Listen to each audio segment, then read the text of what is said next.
జై Sriram. How are you all?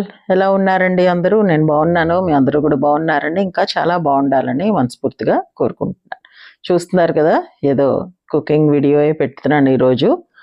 మామిడికాయల season కదండి, అందుకని మనందరికీ చాలా ఇష్టమైన మామిడికాయ నువ్వు పప్పు పచ్చడి చేసి మీకు చూపిద్దామని. మా ఇంట్లో అయితే అందరికీ చాలా చాలా ఇష్టం ఈ పచ్చడి. సీజన్లో నేను చేస్తూ ఉంటాను. సో దానికోసం ఒక చిన్న గ్లాసుడు నువ్వు పప్పు తీసుకున్నాను అనమాట. తీసుకుని జాగ్రత్తగా మాడకుండా వేయించుకోవాలి సిమ్లో పెట్టి. ఇప్పుడు కొన్ని ఎండుమిరపకాయలు కూడా మనం ఇందులో వేసేసుకోవాలన్నమాట. నూనెలోనే వేయించాల్సిన అవసరం ఏం లేదండి. ఎండుమిరపకాయలు ఈ పప్పుతో పాటు వేగిపోతేనే మంచిది. నేను ఇలాగే చేస్తాను, ఎందుకంటే నూనెలో వేయిస్తే మళ్ళీ ఆ తడికి ఈ నువ్వుపప్పు నలగదేమో అన్న సందేహం కూడా ఉంది నాకు. అండ్ నేను ఎప్పుడు ఇలాగే చేస్తుంటాను. మనం కూరల్లోకి నువ్వుపప్పు పొడి చేసుకున్నా కూడా ఇలాగే వేయించుకుంటాం కదా. సో అదే ప్రొసీజర్ ఫాలో అవుతాను అనమాట నేను. మనకు సరిపడా కారం చూసుకుని ఎండుమిరపకాయలు కూడా వేసి చక్కగా వేయించుకోవాలి. అవి వేగే లోపల నేను మామిడికాయకి తొక్కు తీసి కట్ చేస్తున్నాను అనమాట. ఇది చాలా పుల్లగా ఉన్న మామిడికాయనండి. మా ఫ్రెండ్ లక్ష్మి గారు వాళ్ళ ఇంట్లో చెట్టు ఉంది, పునాస్కాప్ చెట్టు. అది సంవత్సరానికి 2 సార్లు కాస్తుంది. ఆవిడ పంపించారు ఈ కాయలు, ఒక డజన్ వరకు. సో పచ్చడి చేద్దాం అని చెప్పి చేస్తున్నాను అనమాట. మా ఇంట్లో చెట్లు 2 ఉన్నాయి, కానీ 2 బంగనపల్లె. సో పచ్చడికి దానికి అది పనిచేయవు అనమాట. అవి స్వీట్ పికిల్ ఏదైనా కావాలంటే పెట్టుకోవచ్చు, కానీ మన ఆవకాయలు మాగాయలు వాటికి పనిచేయవు. ఇది కొంచెం ఎల్లో టింజ్ వచ్చినట్టుగా అనిపిస్తుంది, కానీ పులుపు అయితే బాగా ఉంది. నేను టేస్ట్ చూశాను. సో ఈ కాయకి నేను అంత పప్పు వేసుకున్నాను అనమాట. అప్రాక్సిమేట్గా సరిపోతుంది అన్నట్టు. ఇంక ఇందులో పచ్చిమిరపకాయలు అవి ఏం పెద్ద పడవు. ఎండుమిరపకాయ కారంతో ఈ పచ్చడి చేస్తాం. చాలా సింపుల్, బట్ టేస్ట్ బాగుంటుంది. ఆ కమ్మటి నువ్వుపప్పుకి ఈ మామిడికాయకి కాంబినేషన్ నిజంగా చాలా బాగుంటుంది. అన్నంలోకి ఎక్కువ ప్రిఫర్ చేస్తాం మా ఇంట్లో అయితే. దోశల్లోకి కూడా బాగుంటుంది అని అనుకుంటున్నాను నేను. ఇంక ఇడ్లీకి దానికి అని అనుకోలేదులేండి, ఎప్పుడు ట్రై కూడా చేయలేదు.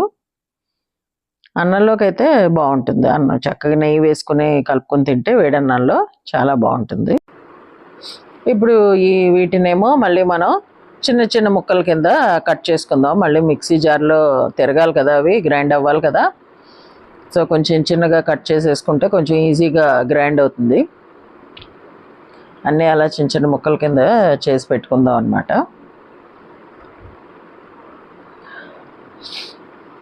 ఈ పచ్చడి చాలా ఈజీ అండి చేయడము, కానీ ఎందుకో పెద్ద పాపులర్ అవ్వలేదు. నేను ఎవరితోటైనా ఇలా మామిడికాయ నువ్వుపప్పు పచ్చడి చేశానంటే అవును అలా కూడా చేసుకుంటారా అని అడుగుతుంటారు నన్ను చాలామంది. ఈ కాంబినేషన్ పెద్ద హిట్ అవ్వలేదు అనుకుంటా, కానీ నిజంగా చాలా బాగుంటుంది. నా మాట విని ఒకసారి ట్రై చేయండి. ఇప్పుడు ఈ మిక్సీ జార్లోకి ముందు మనం నువ్వుపప్పును ఈ ఎండుమిరపకాయ ఏదైతే మనం వేయించి పెట్టుకున్నామో అదే వేసుకుందామండి. ఎందుకంటే మామిడికాయ ముక్కలతో పాటు కలిపి గ్రైండ్ చేస్తే అస్సలు నువ్వుపప్పు అయితే గ్రైండ్ అవ్వదు. సో ఆ మిస్టేక్ మటుకు అస్సలు చేయొద్దు. ముందు ఈ 2 గ్రైండ్ చేయాలి. అది కాకుండా వేయించిన తర్వాత కాసేపు చల్లారబెట్టాలి. వేడి మీద మిక్సీ తిప్పితే ఫస్ట్ ఆఫ్ ఆల్ మిక్సీ కూడా పాడవుతుంది. నెక్స్ట్ నూనె బయటకు వచ్చినట్టు అయిపోయి ఇది ఇలా ముద్దలా అయిపోతుంది. నువ్వుపప్పు పొడి పొడిగా గ్రైండ్ అవ్వదు అనమాట. అందువల్ల మనం కంపల్సరీ అది కొంచెం ఒక 10 నిమిషాలు చల్లారబెట్టిన తర్వాతే మనం మిక్సీలోకి వేసుకోవాలి. నేను చల్లారబెట్టాను ముందే. ఇదిగో అందువల్ల మనకి ఇలా చక్కగా వచ్చింది చూడండి. మొత్తం అంతా ఎంత మనకి గ్రైండ్ అవ్వాలనుకుంటామో అంత గ్రైండ్ అయిపోయిన తర్వాత అప్పుడే ఈ మామిడికాయ ముక్కలు వేసుకోవాలి.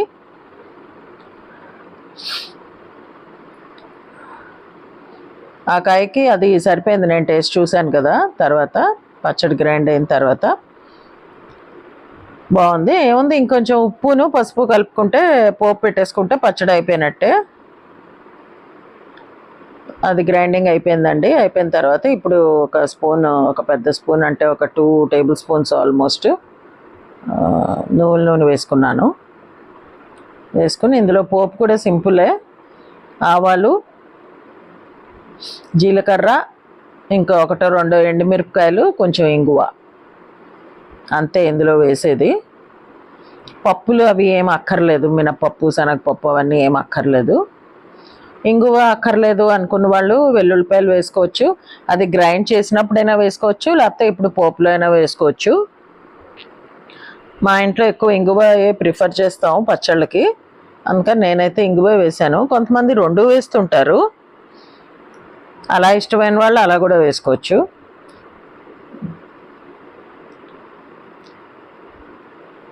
ఎండుమిరపకాయ పోపులో కొంచెం పైన కనబడుతుంటే చూడడానికి బాగుంటుంది, అది ఆ క్రిస్పీగా ఉంటాయి కదా, తింటుంటే కూడా బాగుంటుంది. అందుకనే ఎండుమిరపకాయ ఒకటి, కొంచెం పెద్ద మిరపకాయ చిన్న ముక్కల కింద తుంపి వేసాను అనమాట.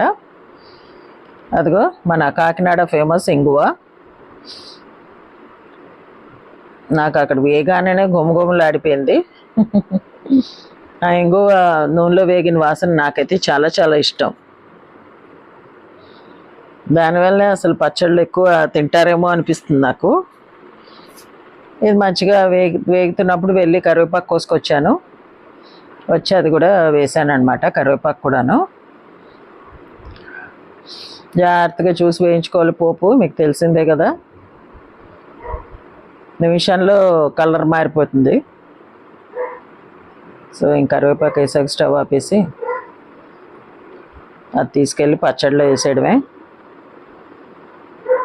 ఏదో పచ్చడి తీసి పెట్టుకున్నాను పక్కన, గ్రైండ్ అయింది.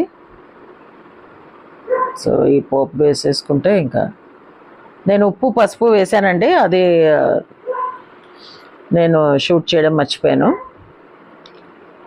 జస్ట్ ఇందులో ఇంక ఉప్పు పసుపువే పడుతుంది, ఇంకేమీ పడవు. టేస్ట్ అయితే నిజంగా చాలా బాగుంటుందండి. ఆ కమ్మటి నువ్వుపప్పును ఈ పుల్లటి మామిడికాయకి కాంబినేషను మీ అందరికీ తెలిస్తే సరే, తెలియని వాళ్ళు ఎవరైనా ఉంటే పక్కా ఒకసారి ట్రై చేయండి ఈ సీజన్ అయిపోయేలోపు. సో ఇదండి ఈరోజు మా వీడియో. మీకు నచ్చింది అనుకుంటా. నచ్చితే please like, share and subscribe to my channel Varahi world. Signing off for today folks. జై హింద్.